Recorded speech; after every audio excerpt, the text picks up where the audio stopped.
Hai, dengan Denggita dibacain novel Cambridge Trinity bab 1 fantasi 1 gadis dengan gangguan jiwa. Seisi kampung membicarakannya. Gadis masih belia yang ceria itu kini bertingkah aneh semenjak desanya terdampak letusan gunung berapi. Akibat dari bencana itu pula, Ingrid kehilangan kedua orang tuanya yang tak sempat menyelamatkan diri dari bencana alam itu. Rumahnya tersapu panasnya debu vulkanik dari gunung api itu. Beruntungnya saat itu, Ingrid sedang berada di desa neneknya karena dia sedang menemani dan membantu neneknya berladang karena neneknya sudah tinggal sendiri. Ingrid adalah seorang gadis cantik yang memiliki tubuh atletis. Dia juga pandai. Dia sangat bercita-cita untuk bisa pergi ke kota untuk merubah nasib keluarganya yang tinggal di desa. Maka dari itu Ingrid seringkali belajar dimanapun dia bisa. Jika di desanya ada kegiatan pun dia selalu mengikutinya dan aktif dalam kegiatan. Hanya saja semenjak peristiwa kejadian alam di desanya, dia menjadi terpukul. Raganya terselamatkan, tapi tidak dengan jiwanya. Kepergian kedua orang tuanya dengan cara seperti itu membuat goncangannya begitu dahsyat, sehingga dia kehilangan kewarasannya. Neneknya Mbah Suti dengan tubuh tua rentanya sudah tak bisa lagi menghalau jika Ingrid sedang kumat. Dia mengamuk dan tak bisa dikendalikan. Seisi gubuk habislah Ingrid hancurkan. Mbah Suti berusaha keluar dari gubuk, meminta pertolongan kepada warga sekitar karena Mbah Suti ketakutan. Warga-warga yang mendengar teriakan Mbah Suti menghampiri gubuk Mbah Suti. Ini adalah yang kesekian kalinya Ingrid mengamuk. Sebagian warga merasa iba kepada Mbah Suti karena ini bukan yang pertama kalinya terjadi. Maka warga setelah bermusyawarah bersepakat agar Ingrid dipasung. Awalnya Mbah Suti kerasan hati jika cucunya dipasung, tapi keadaan Ingrid memang sudah memprihatinkan dan membahayakan diri Mbah Suti sendiri. Kepala desa sedang mengusahakan bantuan untuk pengobatan kejiwaan Ingrid. Sebelum ada bantuan medis, terpaksa Ingrid harus dipasung. Sedangkan letak desa ini terpencil dari kota, jaraknya jauh dan akses infrastruktur di desa ini yang membuat perjalanan ke kota jadi terhambat. Jalanannya masih bercampur tanah dan bebatuan. Jembatan yang hanya bisa dilalui oleh satu motor saja. Bisa dibilang desa ini desa tertinggal. Pak Banyu sedang duduk di halaman rumahnya. Sebagai kepala desa, dia merasa prihatin melihat warganya ada yang mengalami gangguan jiwa. Ketika sedang memikirkannya, kejutan datang padanya. Ternyata anak satu-satunya Pak Banyu datang dari kota. Senang hatinya Pak Banyu, terlupakan sudah sementara kesedihannya. Bu, Ibu, ini Yoga datang. Kemari Bu. Sambil kegirangan Ibu Darmi keluar dari rumahnya, langsung memeluk anaknya. Ibu kangen kamu nak, syukurlah kamu sehat-sehat nak. Yoga pun memeluk kedua orang tuanya, melepaskan kerinduannya.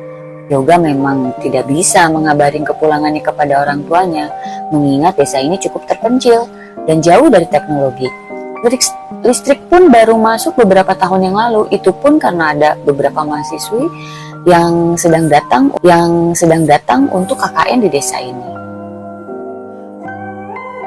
Maka dari itu kesempatan emas datang dari kampus Yoga. Yoga mengabarkan kepada ayahnya yang sebagai kepala desa jika kakak kelasnya sedang mencari desa untuk proyek KKN-nya. Maka dari itu sekaligus kepulangannya ini Yoga bermaksud mengabari ayahnya jika kakak kelasnya berencana untuk dapat KKN di desa ini.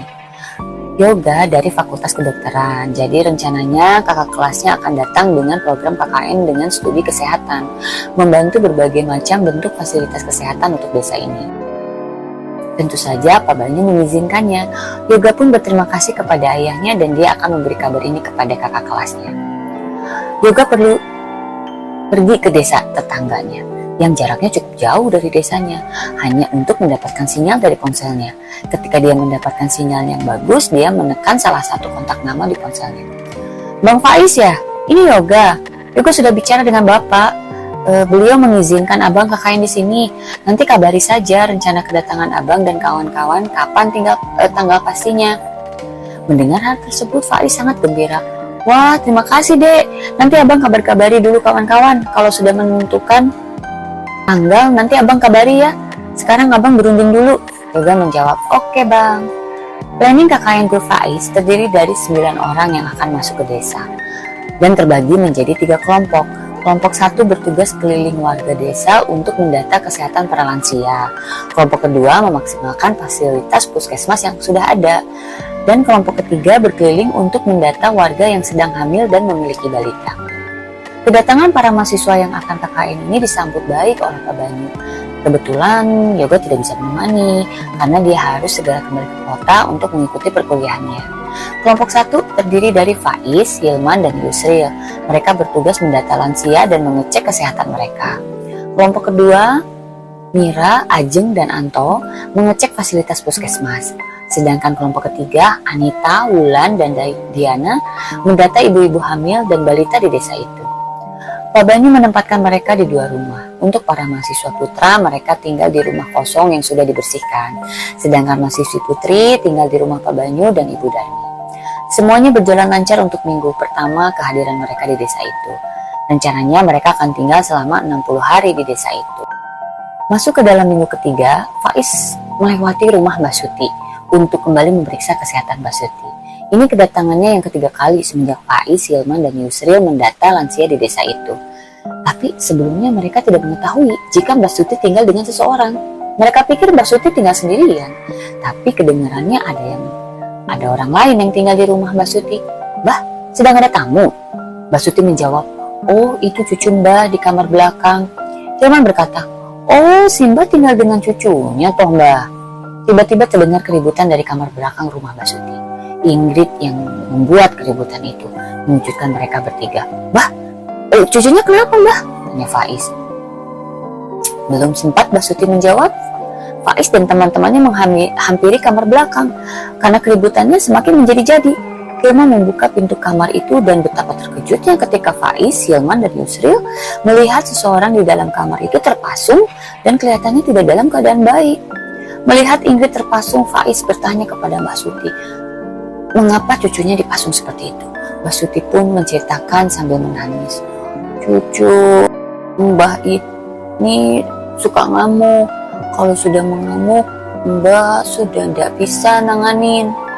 Mendengar hal tersebut, Faiz sangat merasa simpati untuk Mbak Suti dan cucunya. Setibanya di rumah Pak Banyu, Faiz menanyakan perihal Ingrid. Pak Banyu menjelaskan bahwa keluarga Ingrid hanya tinggal neneknya saja, yaitu Mbak Suti. Dan Mbak Suti sudah tidak sanggup menangani Ingrid jika Ingrid sedang mengamuk. Maka dari itu warga terpaksa memasungnya. Belum lagi kendala biaya dan jarak yang jauh jika Ingrid harus pergi ke kota untuk dirawat. Tapi mengapa Pak Banyu seakan-akan menyembunyikan hal ini? Sedangkan mereka kan mahasiswa kedokteran. Mungkin ada yang bisa dibantu. Pak Banyu terdiam ketika Faiz mengatakan hal tersebut.